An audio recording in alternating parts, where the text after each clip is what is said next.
Hello दोस्तों, जीव विज्ञान की इस वीडियो में आपका स्वागत है। आज हम एक नया अध्याय शुरू करने जा रहे हैं जिसका नाम है वंशागति तथा विविधता के सिद्धांत। इस वीडियो में हम इस अध्याय का परिचय और मेंडल के वंशागति के नियमों को समझेंगे।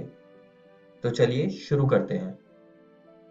अब दोस्तों, आपने कभी सोचा है कि संतति माता पिता के समान ही क्यों होती है या इनमें कुछ अंतर भी होता है? अब हम यह तो नहीं कह सकते कि ये एकदम ही क्लोन होते हैं, क्योंकि लैंगिक जनन की प्रक्रिया से कुछ विविधता जरूर आती है। ऐसे ही कुछ प्रश्नों के हम जवाब इस अध्याय में ढूंढेंगे और जानेंगे कि ये सारी चीजें क्यों होती हैं और कैसे होती है। आइए अब एक शब्द वंशागति को समझते हैं। अब इस अध्याय का नाम है वंशागति तथा विविधता के सिद्धांत, तो वंशागति को समझना तो बनता है। वंशागति आनुवांशिकी का आधार है। वंशागति वह प्रक्रम है जिससे लक्षण जनक से संतति में जाते हैं। जैसा कि आप इस तस्वीर में देख सकते हैं कि पिता के कान के आकार की बेटे के कान के आकार की से मिलती है, जिसका सीधा साधा मतलब यह है कि कुछ लक्षण जनक से संतति में गए हैं। यही वंशागति कहलाती है। अब हमने वंशागति को तो समझ लिया, तो चलिए विविधता को भी समझ लेते हैं। विविधता जनक और संतति के लक्षणों की असमानता की अवस्था है। आइए दोस्तों, अब आगे बढ़ते हैं और मेंडल के वंशागति के नियमों को समझते हैं। अब दोस्तों, एक शख्स था जिसका नाम था ग्रिगोर मेंडल, जिनकी आप साथ में तस्वीर भी यहाँ पर देख सकते हैं। इन्होंने 1856 से लेकर 1863 तक मटर के पौधे के ऊपर संकरण के प्रयोग किए थे तथा उनके आधारों पर इन्होंने ये सारे वंशागति के नियमों को प्रस्तावित किया। और इन नियमों के बारे में हम आने वाले वीडियो में विस्तार से पढ़ेंगे।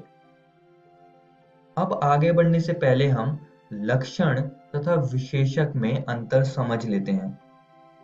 तो सबसे पहले हम लक्षण को समझेंगे। यह व्यक्तिगत विशेषता है, जैसे कि तने की लंबाई। और दूसरी ओर मैंने विशेषक को लिखा है किसी लक्षण में अंतर समझने योग्य विशेषक और उसकी डिटेक्टेबल वेरिएंट, जैसे कि लंबा और बौना। इसको थोड़ा और अच्छे समझने के लिए आप देख सकते हैं कि यह एक पेड़ है। अगर हम इसकी लंबाई की बात करें तो ये इसका लक्षण है, और उसी पेड़ का लंबा और बौना होना बाकी पेड़ों की तुलना में विशेषक कहलाता है। तो ये चीज आप सभी को याद रखनी है। अब वीडियो में यहाँ तक आपको पता चल ही गया होगा कि मेंडल ने मटर के पौधे पर कुछ प्रयोग किए थे, मगर आपने ये सोचा है कि मेंडल ने मटर के पौधे को ही क्यों चुना? क्या खास बात थी उसकी? तो अब हम यही पढ़ेंगे मटर के पौधे का चयन उसने क्यों किया। तो उसके कुछ कारण थे, जैसे कि मटर के कई सारे विशेषक हैं। यह बड़ी संख्या में बीज पैदा करता है और एक मौसम में अपना जीवन चक्र पूरा करता है। पुष्पों में स्वपरागण होता है, इसलिए यह शुद्ध नस्ल के होते हैं। मटर के पुष्पों में कृत्रिम रूप से परागण कराना आसान है। इस प्रकार उत्पादित संकर उपजाऊ थे। तो ये सारे कुछ कारण थे जिसकी वजह से मेंडल ने मटर के पौधे का चयन किया। आइए दोस्तों, अब अलील को समझते हैं। इसको समझने से पहले हम जान लेते हैं कि जीन क्या होता है। जीन की परिभाषा मैंने यहाँ पर लिखी हुई है। गुणसूत्रों पर स्थित डीएनए की बनी वो अति सूक्ष्म रचनाएं जो आनुवांशिक लक्षणों का धारण एवं उनका एक पीढ़ी से दूसरी पीढ़ी में स्थानांतरण करती हैं, जीन कहलाती हैं। अब दोस्तों, अलील के विषय को हम इस परिवार के बालों के रंग के उदाहरण से समझते हैं। बालों का रंग यहाँ पर हमने विशेषक के रूप में लिया हुआ है। अब दोस्तों, इस चित्र में आप देख सकते हैं कि इस परिवार में पिता और पुत्र के बालों का रंग गहरा भूरा है और माता और पुत्री के बालों का रंग हल्का भूरा है। अब इन दोनों संतति के माता पिता तो एक ही हैं, तो बालों के रंग में अंतर क्यों आ रहा है? इन्हीं सब का कारण जीन में छिपा है। अब दोस्तों आपको पता ही होगा कि हमारे पास 46 गुणसूत्र होते हैं, यानी कि 23 जोड़े। अब इन 23 जोड़ों में से एक जोड़ा हम ले लेते हैं गुणसूत्रों का। यहाँ पर हाइलाइटेड हिस्से को देखिए, यह जीन लोकस है जो कि एक फिक्स्ड पोजीशन होती है जहाँ पर इस केस में जीन मौजूद है। जरा इसको थोड़ा और अच्छे से देखते हैं। अब मान लीजिए ये वाला जीन उस परिवार में गहरे भूरे रंग को दिखा रहा है, या कह सकते हैं हम उस परिवार के गहरे भूरे रंग का फिनोटिपिक कैरेक्टर को ये दिखा रहा है।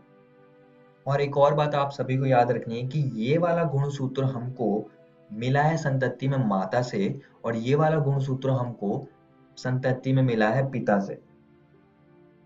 अब हर एक जोड़ा एक एक एलील का योगदान करेगा। अब अलील को हम थोड़ा और अच्छे से समझेंगे। जीन जो कि युग्म के विपर्यास विशेषकों के लिए कोड होते हैं, अलील कहलाते हैं।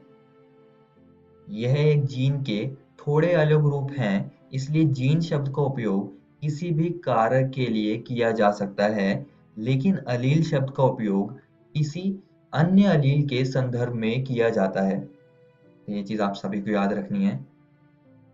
अब दोस्तों हम अलील को अक्षरों से दिखाते हैं, और हमने बालों के रंग का उदाहरण लिया है, तो चलिए हम यहाँ पर लिख देते हैं बड़ा एच और छोटा एच। एच यानी कि हेयर कलर, यानी कि बालों का रंग। अब जो बड़ा अक्षर है यहाँ पर वो प्रभावी अलील को दर्शाता है। प्रभावी अलील वो अलील होते हैं जो कि एक्सप्रेस हो सकते हैं, यानी कि जो अपने आप को व्यक्त कर पाए। और छोटा अक्षर अप्रभावी अलील को दर्शाता है, जो कि अपने आप को व्यक्त नहीं कर पाता जब साथ में प्रभावी अलील होता है। तो ये चीज आप सभी को याद रखनी है। अब अगर दोनों ही प्रभावी अलील साथ में हो या कोई एक प्रभावी अलील हो, तो वो जो प्रभावी विशेषक है उसको वो व्यक्त कर पाएंगे। तभी उस पुत्र में बालों का रंग गहरा भूरा था, क्योंकि वो प्रभावी विशेषक था वहां पर। और इसी बात से अगर हम समझे तो पुत्री के पास जरूर ये वाले अप्रभावी अलील होंगे, छोटा एच, क्योंकि उसके बालों का रंग हल्का भूरा था। तो हम कह सकते हैं कि पुत्र के पास बड़ा एच या बड़ा एच छोटा एच अलील होंगे, तभी उसके बालों का रंग गहरा भूरा था। और पुत्री के पास छोटा एच होगा, क्योंकि तभी उसके पास हल्के भूरे रंग के बाल थे। आइए अब हम इसकी कुछ और महत्वपूर्ण बातों को समझ लेते हैं। सबसे पहले हम जीनोटाइप यानी कि जीनी प्रारूप को समझेंगे। यह एक या अधिक लक्षणों के संबंध में किसी व्यक्ति के आनुवांशिक पूरक का प्रतिनिधित्व है, जैसे बड़ा एच छोटा एच छोटा एच। और हम फिनोटाइप यानी कि दृश्य प्रारूप को भी समझेंगे।